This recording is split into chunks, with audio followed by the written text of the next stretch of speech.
Today I am in a collaboration with my friend Jeanette over at Neal's Homestead, and we were talking about how we make our soaps and stuff, and we decided, hey, well, since we do two different processes, why don't we do a video showing the two different processes that you can do in making soap. For me, she's going to do a cold press soap, and I'll put the link down below for you to be able to go to her video. For me, I do a hot press soap, and the reason I do a hot press soap is the main reason is because that's the first soap I ever learned how to make, and that's just what I've always stayed with. Second of all, the reason I do hot press soap still is because generally by the time I'm needing soap, I'm pressing for time to get it made. And with hot press soap, within 24 hours of making it, you can go ahead and use it. Which Jeanette will be telling you more about how the cold press works, and it has to cure for a longer period of time, so that's why I do that. But cold press has got a lot of great things that hot press don't. Hot press, you can do some fancy things with it a little bit. I wouldn't say fancy, but you can do some things with it, but not the way you can with a cold press soap. But I think Jeanette's a lot like me. She's pretty simple. She makes what she makes to serve her purpose and go on. But anyway, we want to share it with you guys and let you know they're two different processes. And you know, if you decide you want to get into doing some soap for yourself or even for marketing purposes, then you'll have an idea of where to go to. And I'm also going to put a link in the bottom also for the Lye Calculator. It's a soap making website that just lets you know the difference in the types of oils that you use and the different levels of lye that needs to be used with different types of oils and such. So I'll put that link down here below too. But let's get on with making some soap. Share with you how I do my hot press soap. I've actually already got my oils in here. What I do is I keep and I've got pictures of this because I'd already put my oil in here. I keep my bacon grease in a smaller or a mason jar, and I use that, and then what I don't have enough of that, I use my coconut oil. Now a lot of you will say, well, don't your soap smell like bacon grease? No. Within 24 hours or so after you have made it, you can't even tell there was ever bacon grease in it. So that's not even the thing. You know, back in the day they used lard and tallow and different things like that to make soaps. So you know that stuff had to have an animal meat odor to it as well. But that gives you an idea. But the rest of it, what I don't have enough of my bacon grease, I use coconut oil. So you basically would say I use half coconut oil and half bacon grease. And the ounces for that, you would have to have 33 ounces of oil. You know, either straight coconut oil, you can use straight coconut oil, you can use, or with that matter, you could use straight bacon grease, I guess, but I've never used just straight bacon grease. I use about half and half, basically, is what it ends up being. Now, different oils do different things in different measurements, so you can't just decide, I'm going to throw this oil in there, 33 ounces of this oil, or 33 ounces of that oil. There's actually a soap calculator that is online that will help you be able to balance out the difference between the tallow and the lard, because different ones need different ratios of different things, even with the lye itself. I'm going to try to make this video short because soap making can be a long process. Here I have my lye.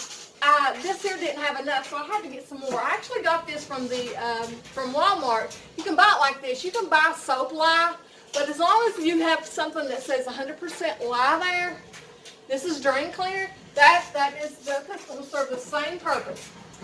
This here is frozen goat's milk. This is my goat's milk.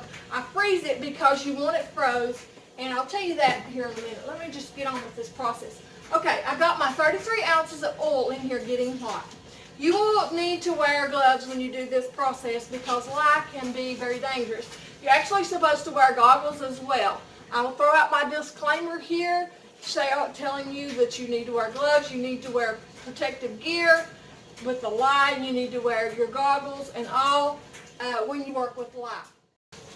Okay guys, so now what I'm going to start out doing is you have to need a scale and you need to make sure that it is on ounces for this particular recipe here.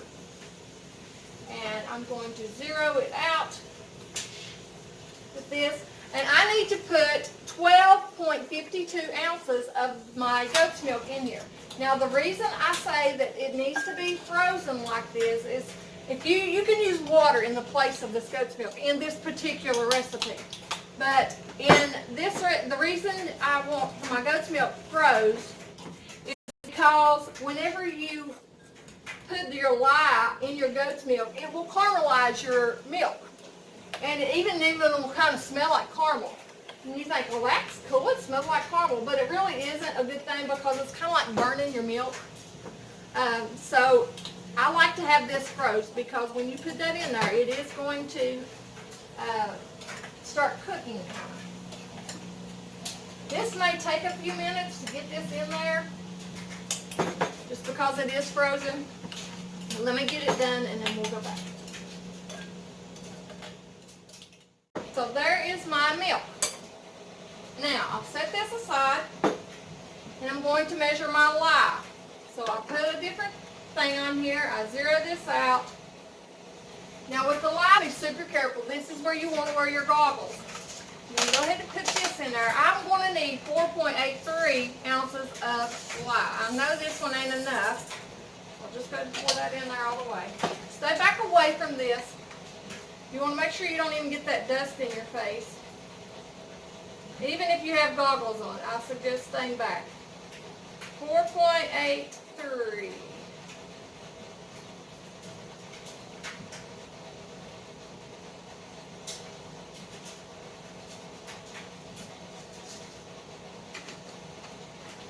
Just a smidgen over.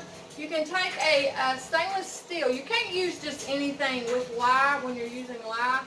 You can use stainless steel, and if you use plastic, whatever you use, plastic or rubber, I actually have a rubber spatula that I use too. And even with my immersion blender, this is a plastic immersion blender, but this is the only thing I use this immersion blender for because the lye will saturate into your plastic. So you don't want to use anything else other than what you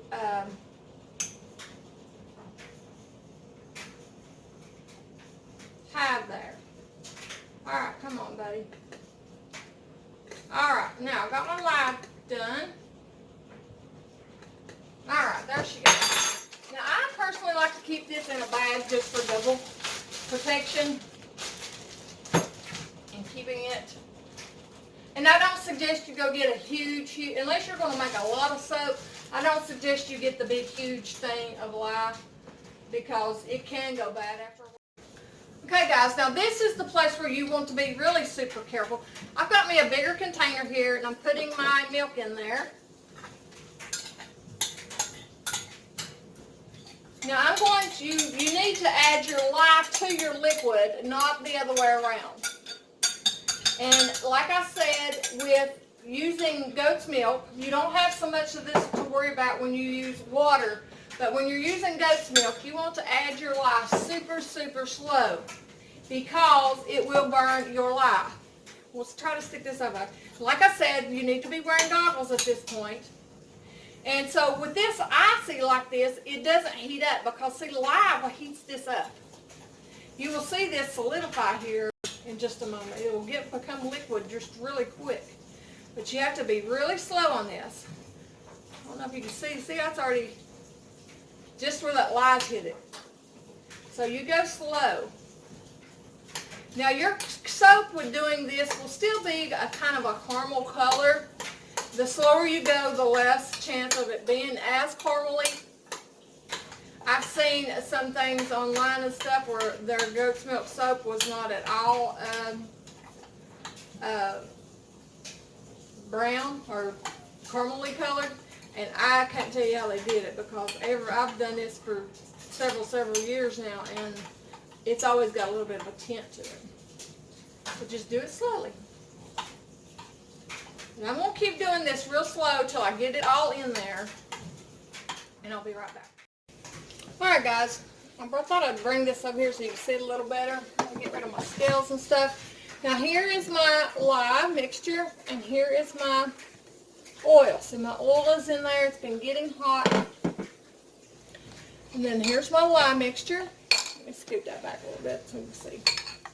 See, there's still a little bit of ice in there. See how it's starting to turn colors? I don't know if you can see. It's kind of looking a little yellow. That's where that milk is cooking from that lye. I'm going to stir that just a moment more. And be careful, guys. Like I said, you need to wear gloves doing this. Now, I am very slowly going to pour this into your oil. Let me get my glove back on.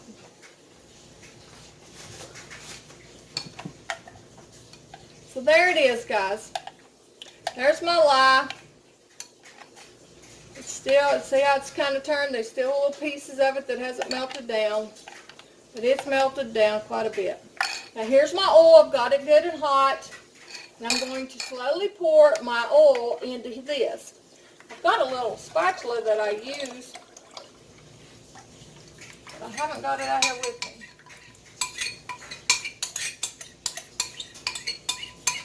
Now, like I said, don't forget, you can use glass and you can use stainless steel to do this and just wash them and they'll be fine. But you don't want to use any kind of plastic that you are not going to designate only for using in soap, because it will, the lye will penetrate into it. Now, at this point, we've got to let this cook for a few moments. Let that get good and warm. And I'll be using my immersion blender. So let's emulsify it a little bit. I'm going to start with low. You want to stay back away from this too because you don't know how to splash. But keep your blunt wand down in there. You can do this by hand. It's a lot slower process. But doing it with an immersion blender makes it a lot faster. Watch the changes that happen in the color and the thickness.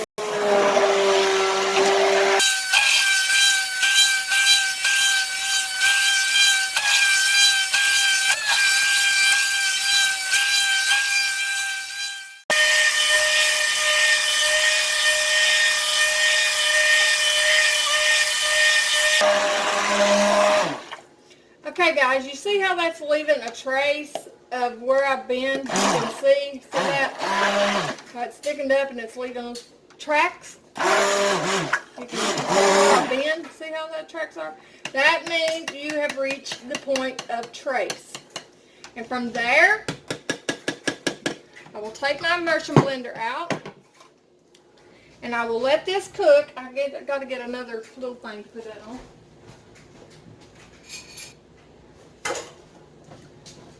Actually use this for my, so I gotta hide the lid. Now I will let this cook, put the lid on it, and I'm going to turn it on a little bit lower.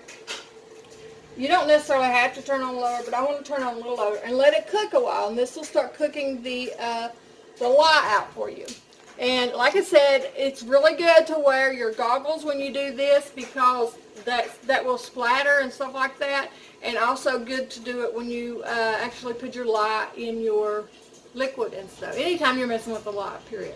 So we're going to let this cook for a little while, and I'll be back when it's getting close to being done.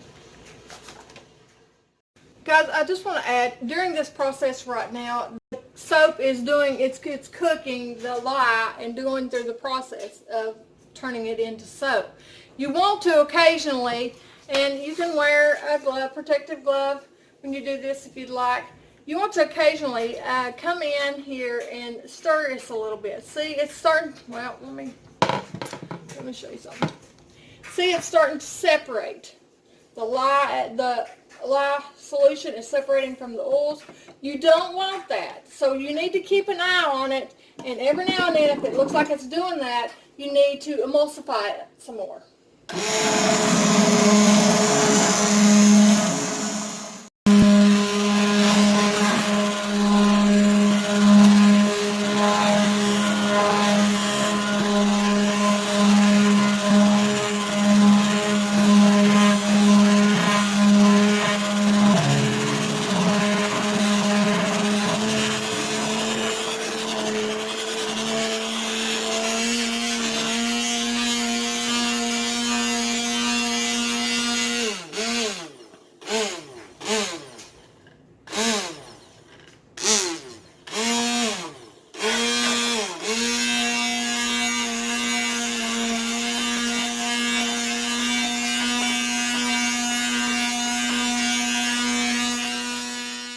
Okay guys, I have stirred this probably 3 or 4 times from the beginning of what we've done here. You can kind of see it's a kind of a fluffiness. Now, this cooks for probably 20 to 30 minutes, kind of gives you an idea on the time, on low. And it's better to do it on low just because, especially when you're dealing with the milk. But I would leave it on low with the lid on like I showed you. And you got this fluffiness going on. Okay, now, at this point, you can test this. Now, there's different ways of testing this, and I throw out a disclaimer here just because I don't want anybody to. But this is just old school way I know to do it, okay?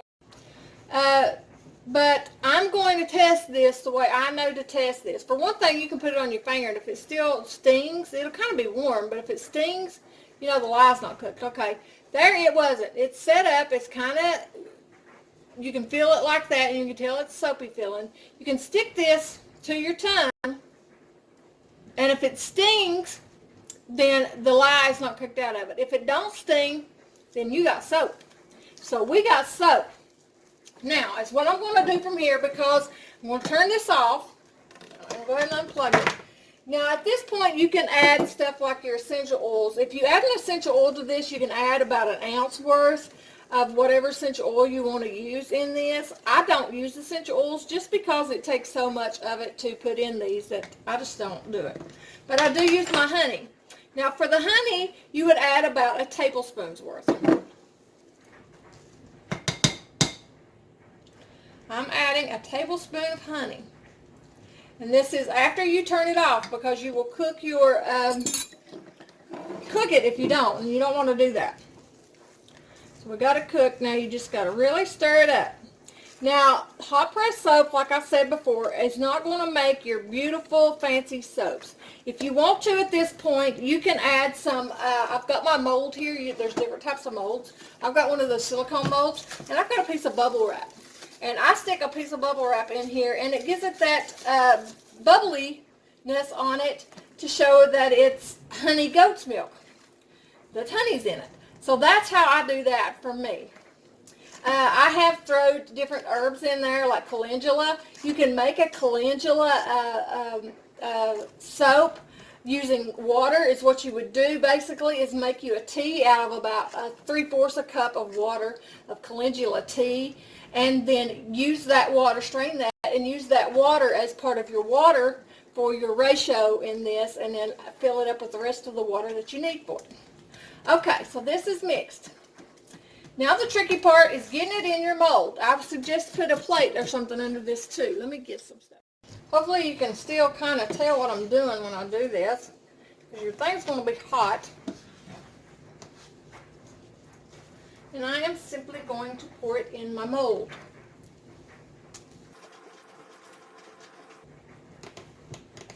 Now, the hot press in particular soap, you want to leave it kind of high in the center when you do this. You know, a lot of times people will try to smooth it out and this, that, and other. You really don't want to do that with a hot press soap, in my opinion. That's my opinion, I'll say. And then there we have it, guys. Now I'll put this in the refrigerator and let it set up more for us, and then I'll cut it.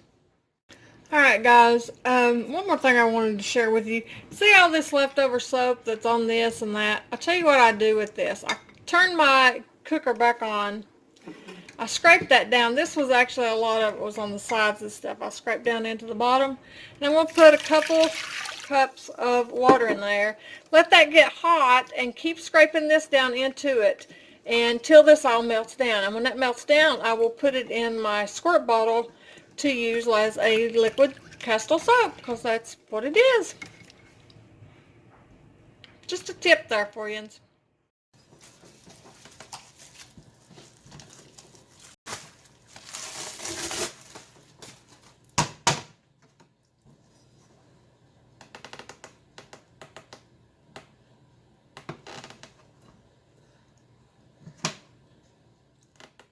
Trying to make this video short.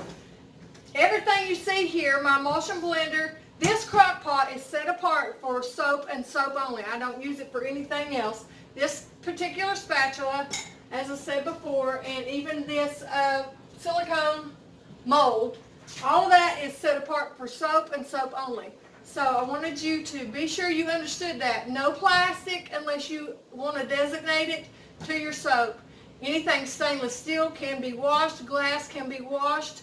Anything wooden you wouldn't really want to use, but if you did, you want to keep it just for your soap because it is very porous and it will, grab the lye. So there we go.